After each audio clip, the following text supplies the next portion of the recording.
Thanks for the introduction, Pantelis. Hello, everybody. Like our other speakers today, over the years, I've been really lucky to work in many tropical countries, including arguably some of the most challenging and least developed healthcare settings in the world.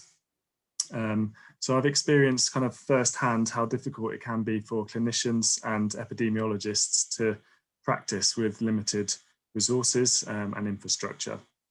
So during this session, I'm just going to try to illustrate some of these challenges and also show how what the potential is for development and implementation of technologies, particularly relating to the diagnosis of infectious disease. And I think, and I believe this activity could have huge direct impact on the health of many people around the world. So I hope you find this interesting. I'm going to focus on the syndrome of febrile illness. And fever is a common symptom anywhere in the world, and it often suggests that a patient has an infection. As clinicians, when a patient arrives and complains of fever, we ask them questions and we examine them to try to work out which part of the body and which organism is causing the infection. But when these details are not apparent, then we call it undifferentiated febrile illness, and that's when we need to use tests to try and work out what the diagnosis is. So the causes of febrile illness are diverse, but there are several which are very common in the tropics and which we'll talk about here. So most of these will be familiar to you guys, but malaria causes a lot of febrile illness in large parts of the tropics. Viruses including dengue, chikungunya, viral hemorrhagic fevers, and of course SARS-CoV-2 now. And also bacteria, meningococcus, leptospirosis, rickettsiosis, just to name but a few.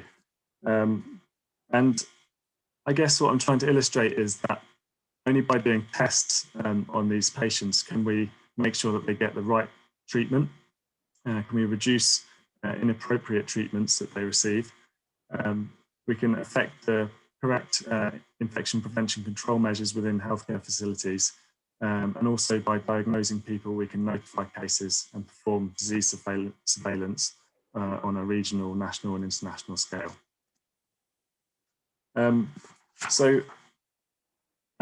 You'll all be aware that access to testing is limited in many settings, in particular across the tropics and in remote areas. I just want to go through a couple of case studies to try and illustrate this point. So back in 2014, I know that's quite a while ago, but I think it's still a relevant story. I found myself working in a government hospital in Sierra Leone. I was the only international doctor working in the emergency department. And about 2 months after I started working there, the largest Ebola outbreak ever began. So just for context, I mean, Sierra Leone is one of the least developed countries in the world. And this is the resuscitation room in the National Referral Hospital in Freetown where I work. I don't have a picture of the laboratory, but it was similarly poorly resourced. So around that time, patients started to arrive with fever, which we couldn't differentiate. And so, of course, some of them potentially had Ebola. And we set up the first isolation facility in the western area of Sierra Leone, which ultimately in which we ultimately nursed about 1,000 confirmed cases. So Esther mentioned issues of test time to result. And this was a significant issue for us at this time. Around the start of the outbreak, I mean, there was only one laboratory in the country which could do tests for Ebola, and that was about a day drive away using a 4x4. So our patients with undifferentiated fever were nursed together in this ward. And despite our best efforts, we were very concerned about nosocomial transmission, so transmission of Ebola from positive patients to negative ones, and also the risk of infection of staff. Whilst waiting for test results, we were aware of about 18 cases of nosocomial transmission. This is a study we did around that time just to show that. And I mention this because I think it really illustrates how rapid, accurate point of care testing could have potentially saved lives. And this experience has really inspired me to, kind of work on this problem. The second case study, which I'll mention, is a bit more recent. Over the last couple of years, I've been employed in a place called East Timor, which is a small island nation near to Indonesia. And it's been the beneficiary of a Fleming Fund grant for laboratory capacity building. So as you can see from the pictures, there's been a huge investment which involves a large infrastructure project, lots of equipment, training of local scientists, logistics, supply chains, quality assurance framework, service agreements, etc. And these are the types of things which are required to run a traditional diagnostic laboratory.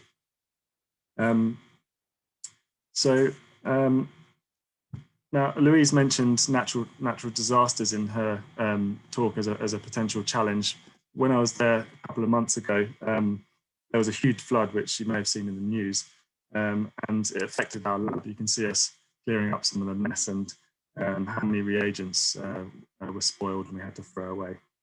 I'm just showing you this slide because I think it highlights just how tricky and costly it can be to maintain a lab, particularly in remote and low resource settings. So what's the solution then? How can we increase access to testing for patients who present with fever in the tropics? As this talk suggests, I really think that we need to simplify, miniaturize, and automate assays and bring them outside of central laboratories and closer to the patients.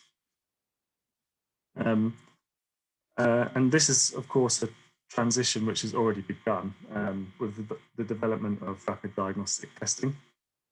And this is mostly currently based on lateral flow technology. Lateral flow tests are able to detect specific antigens and antibodies to pathogens which cause fever. And in 2017, the WHO published target product specifications, including for these types of assays. So no talk these days would be complete without a slide mentioning COVID. So I'll just talk about it here. And I think it's a good example because the COVID outbreak pandemic has really focused the minds of clinicians, policymakers and scientists around this problem of rapid diagnostic testing. So there's a huge number of lateral flow assays which are available to detect COVID antigen. And these have been useful in the UK in surveillance and in screening of asymptomatic individuals. But in areas where more sensitive molecular testing is not available, they are also used in diagnostic testing. So, for example, in Timor, these are being rolled out across remote areas. The lateral flow technology has several limitations, especially when compared to molecular assays. And I think the most important one is the sensitivity. So even highly optimized assays are not as sensitive. And this is illustrated by a recent publication in Lancet from Cameroon, where one of the commercially available assays was about 60% sensitive in diagnosing COVID in symptomatic individuals, and much less sensitive when the patients were asymptomatic. Other limitations include a limited ability to multiplex these assays and a reliance on the antibody-antigen interaction, which means that genotype-specific assays can't be developed. So, so far, a truly portable test which has the analytical performance of a molecular assay is not available, and especially not in remote areas. So that moves me on to speak a bit about the technology which we're developing at Imperial. Pantelis has already mentioned this, but this is the lacewing device, and it's battery powered, about the same size as a mobile phone. And at the center is an ion sensitive field effect transistor chip, And on that chip, we perform loop-mediated isothermal amplification reactions, so LAMP reactions. And these are analogous to a PCR reaction, but they can occur at a steady temperature. Don't need thermocycling, so therefore can be miniaturized a lot more easily. We can use lyophilized heat-stable reagents to remove the need for a cold chain. And there's a microcontroller built in for real-time signal processing. And these devices connect remotely via Bluetooth to mobile phone in order to output a result. So I think what's really remarkable about this particular device is that, this hardware is all made of, it's all consumer electronics, and so it's very low cost. Here are some data and a figure from a recent publication. On the left, you can see a microchip with two wells. One's for the sample and one's for the control.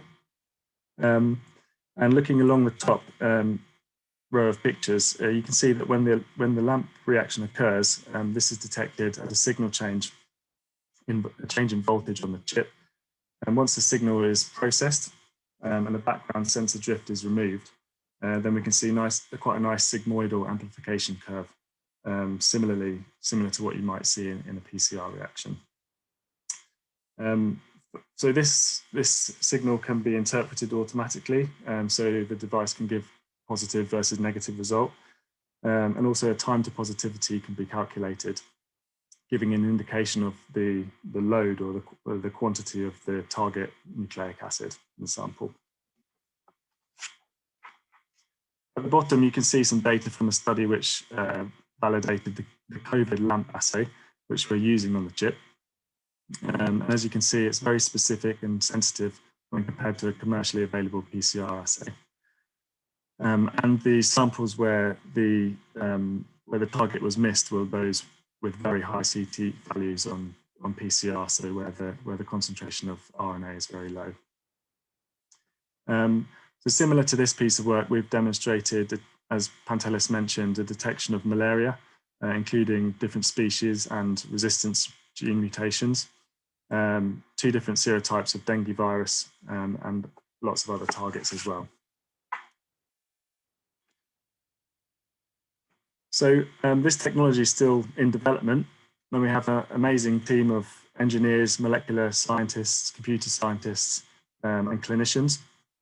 We've got a fair amount of work to do before this technology can be rolled out into the types of setting where I like to work.